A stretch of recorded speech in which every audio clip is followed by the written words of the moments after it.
Howie Carr, Kennedy Babylon, a century of scandal and depravity. So I'm here at the Art of the Green in Arlington, Massachusetts with Howie Carr, and we're going to talk about his most recent book. Yes. Tell us all about it. It's a story of the scandals of the Kennedy family. There are a lot of books out about the Kennedy family.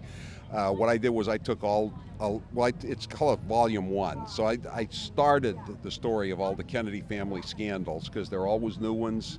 Just arrests of two members of the family last month in Barnstable, Hyannis. And so they're always getting into trouble, and they have this great sterling reputation, or at least among certain elements of the population. But there is a dark side to the family story, and some of it's pretty humorous. Their drunken, scandalous escapades over the years. So what I did was I talked about it. I have chapters in here on Chappaquiddick, on Marilyn Monroe, on all the scandals of Ted Kennedy after Chappaquiddick, the 1990s, when one of the sons of Bobby Kennedy was not convicted. He was committing statutory rape of his babysitter. Died in an accident. All the airplane crashes they've had, etc. It's the scandals, and we have a lot of pictures in here. I work for the Boston Herald, so I had access to the full photographic library, the morgue of the Boston Herald, and I bought photographs. So this is the best collection of Kennedy scandals and Kennedy photographs that you've never seen anywhere, and it's a good gift. Okay, wow, I love the cover. Let's look at some of those. Zoom in there and check that out. Yeah, I write a lot of organized crime books, and those are for mainly a male audience. They always say a male audience goes for red, black, and white. That's how you get people to buy like this book, for instance, Hitman, red, black, and white. I'm just telling you, these are trade secrets of the publishing industry. But I wanted the Kennedy book to be a little different, because a lot of it was based in Palm Beach, and I figured, so I go with the Lilly Pulitzer colors. That's why I picked all those pinks and greens. And then we have caricatures on the cover. Well, I have here, about 5 books on my lap. How many books have you written in your entire lifetime? I think I've written about 7 or 8 books. 2 of them have been New York Times bestsellers. That's one of the New York Times bestsellers, Hitman. I've had The Brothers Bulger was on the New York Times bestseller list for 11 weeks. I don't think I have that right in front of me here. These are novels that I've written. Killers and Hard Knocks.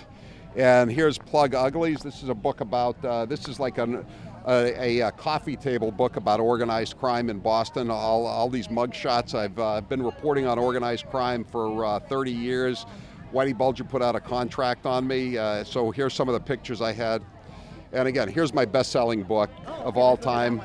That's The Brothers Bulger. That was on the New York Times bestseller list for 11 weeks, and it's about the president of the Massachusetts State Senate, Billy Bulger, who was the most powerful guy in Massachusetts politics, and his brother, Whitey Bulger, who was the most powerful gangster in Boston. He was tried 4 years ago in Boston Federal District Court for racketeering and murder, and he put out a contract on me when I was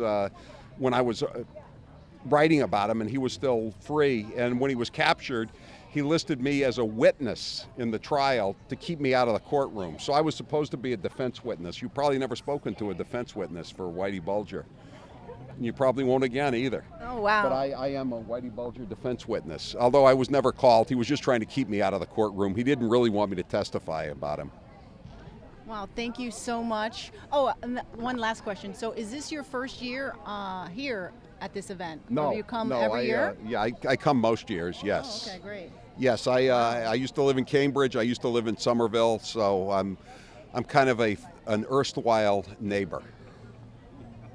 Well, thank you so much. And what would you like to say to those young professionals who are out there and they're aspiring to be a great writer like you?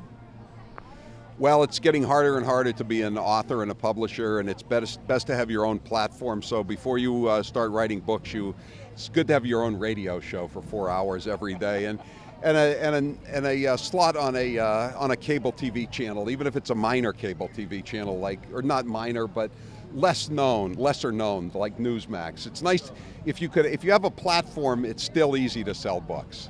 And today we have so many different platforms that are coming into existence because of technology changes. What do you think is the best platform today? I don't think you can. I don't think you can really choose. You got to be on. You got to be on every platform. That's the key. You got to be everywhere, including at Arlington Town Day. Exactly. Thank you so much, and we'll be here next year. Thank you, Ingrid.